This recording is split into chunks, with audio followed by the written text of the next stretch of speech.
समझ गए? पूरा नहीं बोल रहा मैं फिर भी, क्योंकि ये जो विशेष जापक मंत्र होते हैं ना, इनको माइक से यहां से नहीं बोलना चाहिए, गायत्री नहीं बोलना चाहिए। गायत्री मंत्र की दीक्षा शास्त्र कहता है स्त्रियों को नहीं दी जाती है।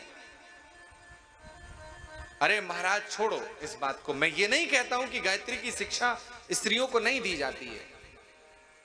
अरे वास्तव में स्त्रियां तो खुद ही गायत्री के समान हैं, इसलिए स्त्रियों को गायत्री की कोई आवश्यकता ही नहीं है महाराज। स्वयं गायत्री हैं वो तो इसीलिए स्त्रियों को, माताओं को गायत्री नहीं पढ़नी चाहिए, क्योंकि गायत्री मंत्र का एक विशिष्ट नियम है महाराज कि जो कोई भी व्यक्ति गायत्री बोले तो उसका द्विज कर्म माने यज्ञोपवीत हुआ होना चाहिए। बिना यज्ञोपवीत के वेद मंत्रों को बोलना गलत है, ठीक नहीं है। इसीलिए स्त्रियों को गायत्री नहीं पढ़नी चाहिए महाराज। इसके अलावा शास्त्रों में और बहुत सारे उपाय हैं। यदि कहीं ऐसी आवश्यकता आन पड़े तो प्रयोग करिए ना। बिल्कुल गायत्री मंत्र की बराबर सामर्थ्य रखता है। रामचरितमानस की दिव्य चौपाई है, कौन सी है नोट कर लीजिए कि जनक सुता जग जननी जानकी, जनक सुता जग जननी जानेगी। जनक सुता जग जननी जानकी, जनक सुता जग जननी जानेगी। अतिशय प्रिय करुणा निधान की, अतिशय प्रिय करुणा निधान की।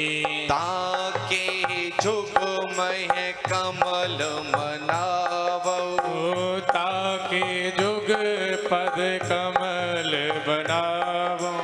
जासुमति निर्मल मति पावो, जासु कृपा निर्मल मति पावो।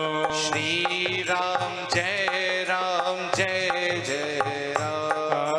श्री राम जय राम। इस चौपाई को गांठ बांध लो। जनक सुता जग जननी जानकी, मां जननी जानकी जी सीता जी का स्मरण करिए।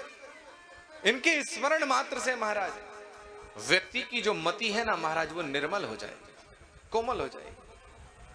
इसीलिए यदि माताओं को कभी गायत्री की आवश्यकता हो ना तो इस चौपाई को पढ़ो। उन पुरुषों को भी गायत्री नहीं पढ़नी चाहिए महाराज जिनका द्विज कर्म नहीं हुआ, यज्ञोपवीत नहीं हुआ। गायत्री पढ़ना सबके लिए नहीं सुलभ है महाराज। गायत्री पढ़ने के पहले शाप विमोचन इत्यादि अनेक क्रियाएं होती हैं। गायत्री मंत्र परम गोपनीय है। ब्राह्मणों को, बालकों को जब गायत्री पढ़ाई जाती है तो इसका उच्चारण नहीं किया जाता। परम गोपनीय मंत्र है, जोर से बोला भी नहीं जाता। आप देखेंगे कि जब गायत्री की दीक्षा दी जाती है तो गुरुजी अपने शिष्य को एक कवर में ले लेते हैं, एक आवरण में ढक लेते हैं और कान में दीक्षा दी जाती है ताकि कोई और दूसरा न सुने। इतना गोपनीय मंत्र है। और जब विद्यालय में गायत्री पढ़ाई जाती है तो हाथ से केवल उच्चारणों को, बेहतियों का प्रयोग करते हैं और आगे निकल जाते हैं। बोलिए वृंदावन बिहारी लाल की। फिर आगे कहा कि एवं नघा यज्ञ